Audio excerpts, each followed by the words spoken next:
USS South Carolina, the first American dreadnought, was a compromise design from the start.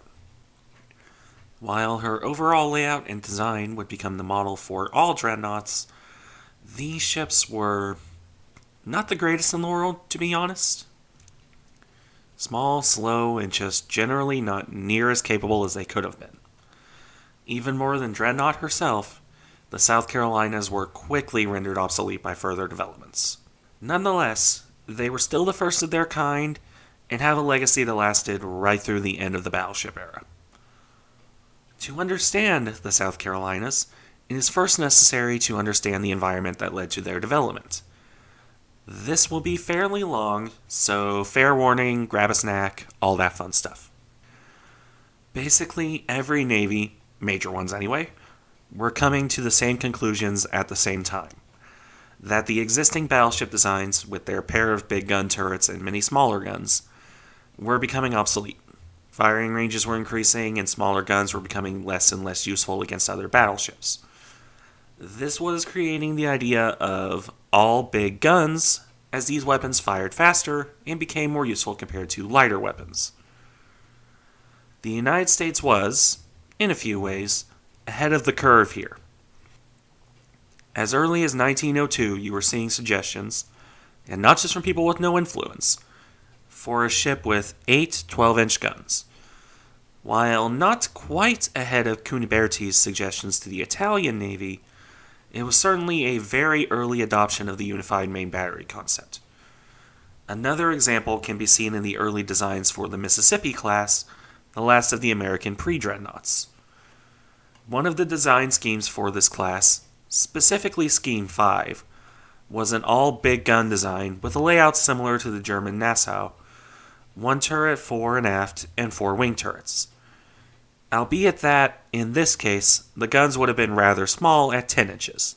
In a mirror of what would come with the South Carolina, however, these ships were an attempt to make the smallest possible battleship for the cheapest price, thanks to Congress, and somewhat surprisingly in this case, the Navy itself. They were, in effect, cut-down versions of the Connecticut class when they finished their design process. That weren't in commission until several years after Dreadnought, and they had become more obsolete than they already were. Nice one, Navy. In any case, naval designers would, in 1903 and 1904, begin seriously looking at all big gunships. This was done for a somewhat surprising reason, looking back at it from a perspective of later battleship designs.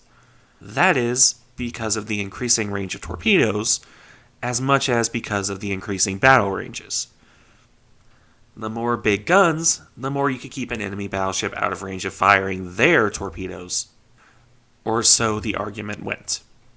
Perhaps more realistically, there was also the argument that, as range increases, the realistic rate of fire slows down.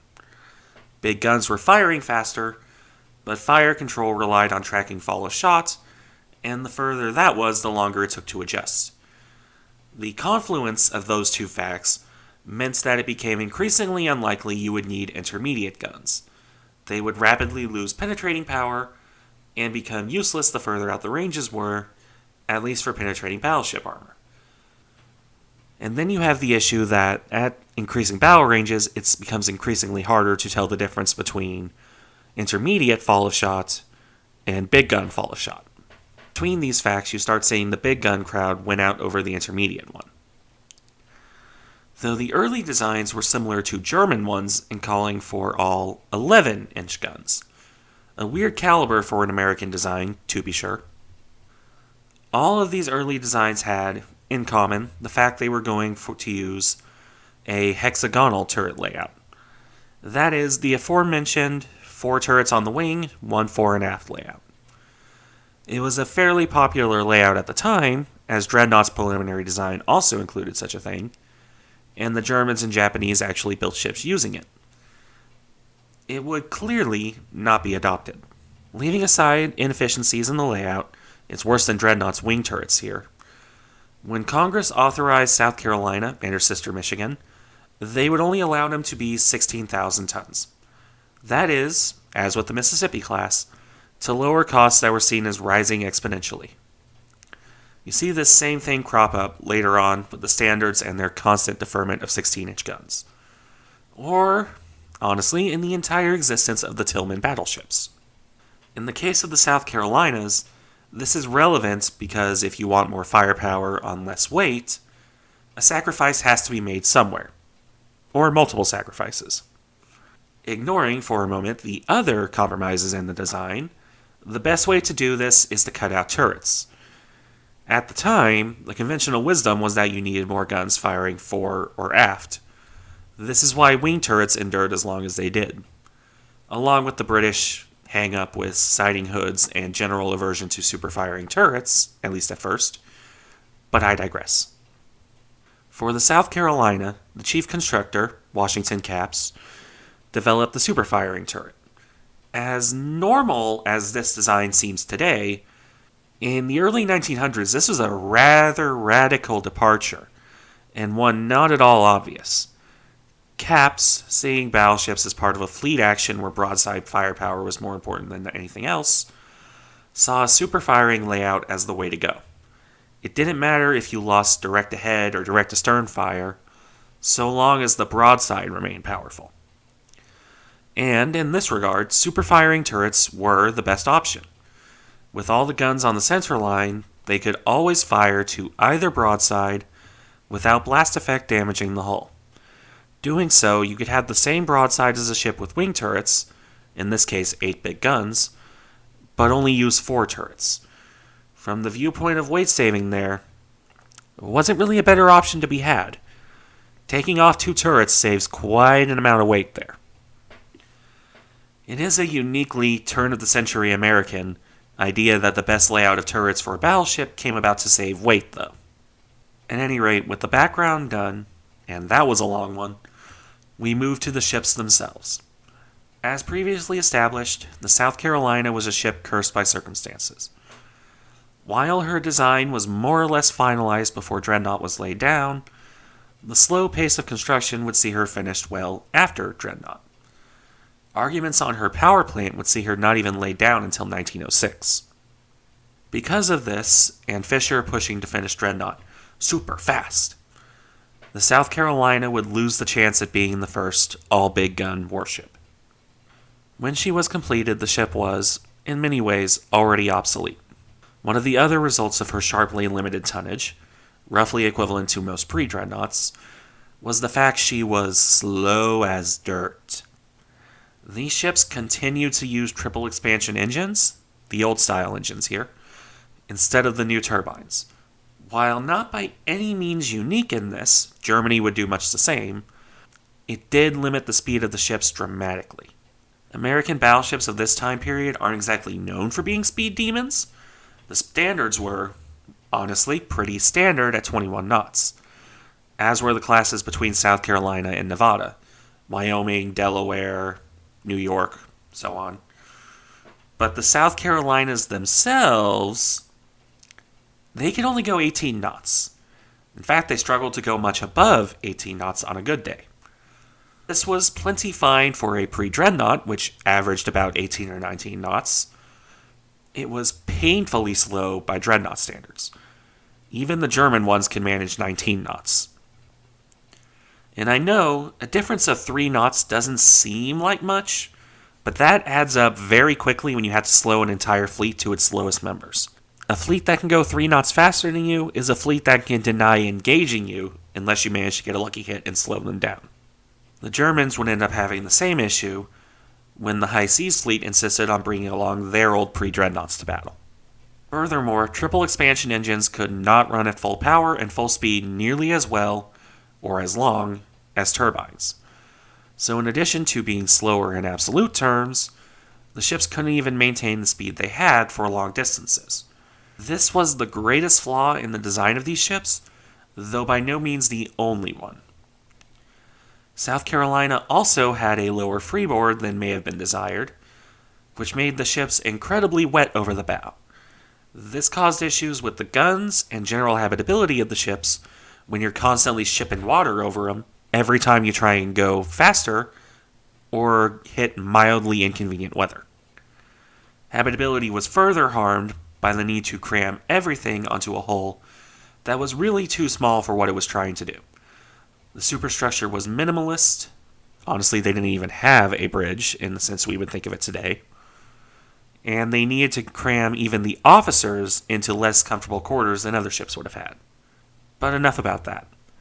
Even on their small hulls, the ships had managed to pioneer the superfiring turret and the all-centerline mounting style.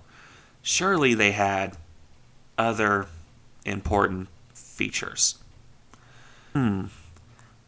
Right. The thing is, the South Carolinas are otherwise not that much different from foreign dreadnoughts.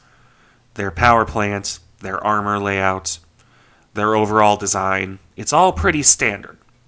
About the only truly unique feature past their main battery was their cage masts. These latticework constructions were intended to be more survivable for the fire control and spotting tops. The logic was that by using these latticework masts, any damage they took would be reduced compared to the traditional mast. They would be more survivable against enemy fire since it would just pass right through them. The problem is, these masts were incredibly fragile to weather and the like. They would sway terribly, which I'm sure is fun for the crew and the spotting tops, and in at least the case of Michigan, outright collapse and kill multiple members of the crew when they got hit by a particularly bad storm. These cage masts were, in the end, constructed too lightly. And unfortunately for American battleships, this particular bugbear would continue right up through the 1920s South Dakota class. Beyond that, well, as already covered, the ship's main armament was 8 12-inch guns. The same guns, if in larger numbers, as on the previous pre-Dreadnoughts, and 4 superfiring turrets, 2 on either end of the ship. Backing these up were 22 3-inch weapons, similar to Dreadnought, and also similar to Dreadnought were the underwater torpedo tubes, though due to how small these ships are, there were only 2 of those on South Carolina.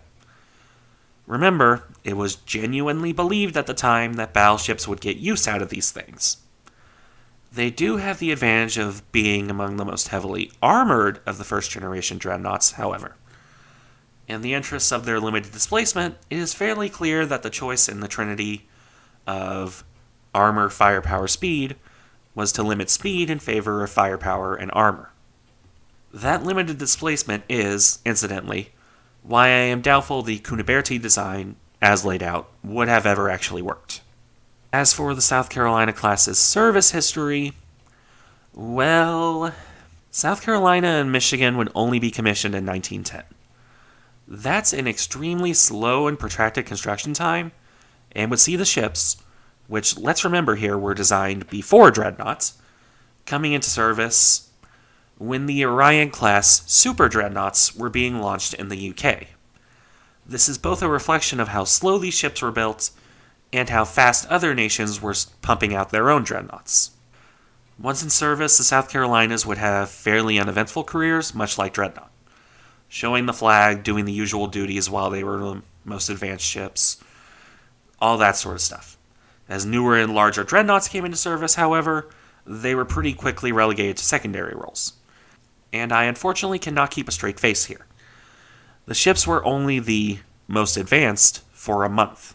South Carolina was finally commissioned to the Navy in March of 1910, several years after Dreadnought, and, well, the succeeding class, the Delawares, entered service in April of 1910. These ships were bigger, faster, better armed, all around better. As a result, the South Carolina spent most of their service career patrolling the Caribbean, securing American interests therein. Pretty safe and boring service for ships that, frankly, were obsolete the moment they entered service. Even when World War I came around, they were stuck operating with the pre-Dreadnoughts because sticking to the main fleet would just slow it down and make it vulnerable to faster enemies. And, while more powerfully armed, the plain fact of the matter was that the South Carolinas were so slow, they could only operate with the pre-Dreadnoughts anyway. Even the British, otherwise interested in coal-firing battleships from America, couldn't have made use of them. British battleships, Dreadnoughts and up anyway, were universally going at least 21 knots. The closest that these two ships would get to staying in combat in the Great War was convoy escort and ferrying American soldiers back after it had already ended. When the Washington Naval Treaty was signed, they would quickly be consigned to the scrapyard and, well, scrapped. Within days of it being signed, in fact, showing the Navy was quite ready to get rid of the sisters to keep more valuable ships around. About the most exciting thing to happen to them prior to scrapping was both of the ships somehow conspiring to lose one of their propellers during the convoy duty. South Carolina lost her starboard and Michigan her port. There's probably a perfectly balanced joke in here somewhere. Bad jokes aside, these ships were obsolete when they entered the water, but their legacy, in the form of their main battery layout, would endure long after they were turned into razor blades. Right up to the last battleship, Vanguard, still rocking 4 twin turrets, 2 on the bow and 2 on the stern. Not a bad legacy for ships cursed by design and the almighty dollar.